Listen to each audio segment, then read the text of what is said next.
ಸ್ವದೇಶ ಉತ್ಪತ್ತಿ ಆಗ್ತದೆ. ಅವಾಗ ಮನುಷ್ಯ ಆಯ್ತಾನೆ.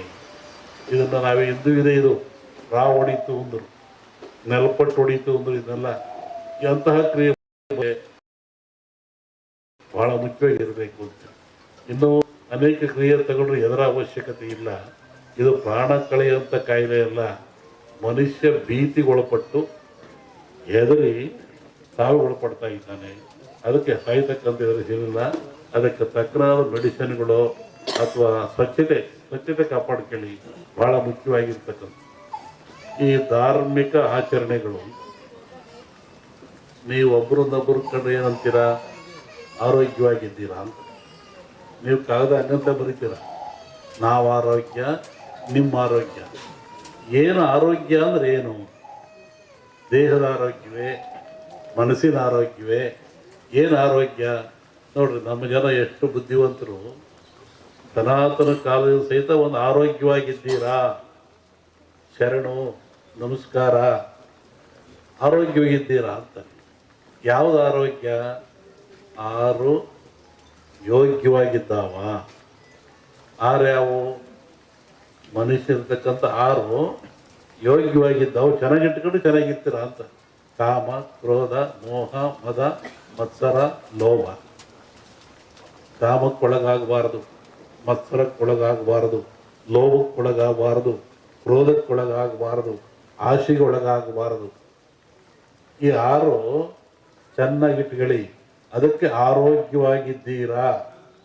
ನಾವು ಕೇಳೋದು ಕಲ್ತ್ಕೊಂಡ್ವಿ, ಒಳಗಿನ ತತ್ವ ನಮಗೆ ಬರೋಣ. ಇವತ್ತು ಹಬ್ಬ ಆಚರಿಸ್ತೀವಿ, ಆಚರಣೆ ಸಮಾರಂಭಗಳನ್ನು ಮಾಡ್ತೀವಿ, ಕಾರ್ಯಕ್ರಮ ಮಾಡ್ತೀವಿ ಅಂದರೆ ಅದರ ಮೂಲ ಉದ್ದೇಶ ನಾವು ತಿಳ್ಕೊತಾ ಇಲ್ಲ. ಆ ಮೂಲ ಉದ್ದೇಶ ಏನು ಅಂದರೆ ಮನುಷ್ಯನಿಗೆ ಆರೋಗ್ಯದಾಯಕವಾಗಿರಬೇಕು, ಖುಷಿ ಇರಬೇಕು, ನೆಮ್ಮದಿ ಇರಬೇಕು ಅಂತ. ಹಿಂದಿನ ಕಾಲದಲ್ಲಿ ಒಂದು ಧರ್ಮ ಆಚರಣೆ ಇತ್ತು.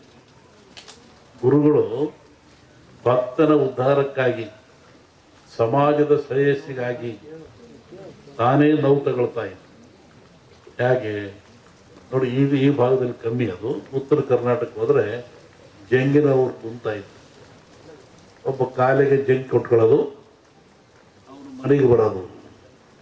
ಬೆಳಿಗ್ಗೆ 6 ಗಂಟೆ ಹೊತ್ತಿಗೆ ಬರ್ತಾ ಇದ್ದ. ಅಲ್ಲಿ ಬಂದು ಜಂಗ್ ಶಬ್ದ ಮಾಡೋವನು, ಒಳಗೆ ಹೋಗೋವನು ನೋಡ್ತಾ ಇದ್ದ. ಏನು ಇವರು ಬಾಗಿಲು ಸಾರಿಸಿದಾರೋ ಇಲ್ವೋ, ಇವರು ಸ್ನಾನ ಮಾಡಿದಾರೋ ಇಲ್ವೋ, ಇವರು ಬೇಗ ಎದ್ದಿರೋ ಇಲ್ವೋ, ಇವ್ರ ಮನೆಯಲ್ಲಿ ಸ್ವಚ್ಛತೆ ಇದೆ ಇಲ್ವೋ ನೋಡುವಂಥ.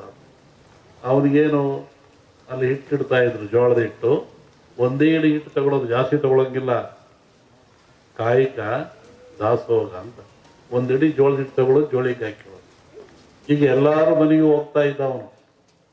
ಎಲ್ಲರ ಮನೆಗೂ, ಯಾರ ಮನೆಗೆ ಎದ್ದಿಲ್ಲ ಹೇಳೋನು, ಎದಲ್ರಿ, ಸ್ನಾನ ಮಾಡ್ರಿ, ಬಾಗಿಲು ಸಾರಿಸ್ರಿ, ಅಡುಗೆ ಮನೆ ಸ್ವಚ್ಛ ಇರಲಿ, ಪಾತ್ರೆ ಬೆಳಗ್ರಿ, ಮಕ್ಕಳಿಗೆ ಸ್ನಾನ ಮಾಡಿಸ್ರಿ ಹೇಳ್ತಾ ಇದ್ರು.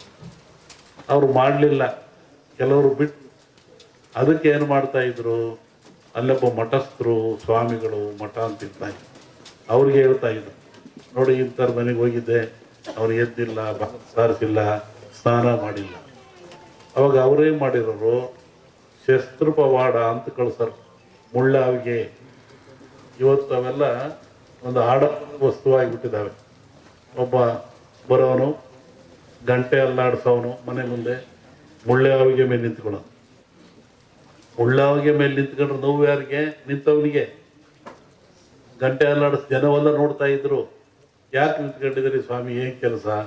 ನೋಡಿ, ಇವ್ರು ಬೆಳಿಗ್ಗೆ ಬೇಗ ಹೇಳ್ತಾ ಇಲ್ವಂತೆ, ಇವರು ಸ್ನಾನ ಮಾಡಲ್ವಂತೆ, ಇವರು ಮಕ್ಕಳಿಗೆ ಸ್ನಾನ ಮಾಡಿಸಲ್ವಂತೆ, ಎದ್ದುಗಳು ಹಂಗೆ ಕಾಫಿ ಕುಡಿತಾರಂತೆ, ಯಾವುದೋ ಆಚರಣೆ ಇಲ್ವಂತೆ. ಅದಕ್ಕೆ ನಾನು ಮುಳ್ಳಾಗಿ ನಿಂತ್ಕೊಂಡು ಗಂಟೆಯಲ್ಲಿ ಆಡಿಸ್ತಾ ಇದ್ದೆ. ಒಬ್ಬ ಭಕ್ತನ ಉದ್ಧಾರಕ್ಕಾಗಿ ಒಂದು ಸಮಾಜದ ಏಳಿಗೆ ಎಂಥ ವ್ಯವಸ್ಥೆ ಇಟ್ಟಿತ್ತು ಸಮಾಜ ಹಿಂದೆ. ಒಬ್ಬ ಗುರು ಬಂದು ನೋವು ತಗೊಳ್ತಾ ಇತ್ತು.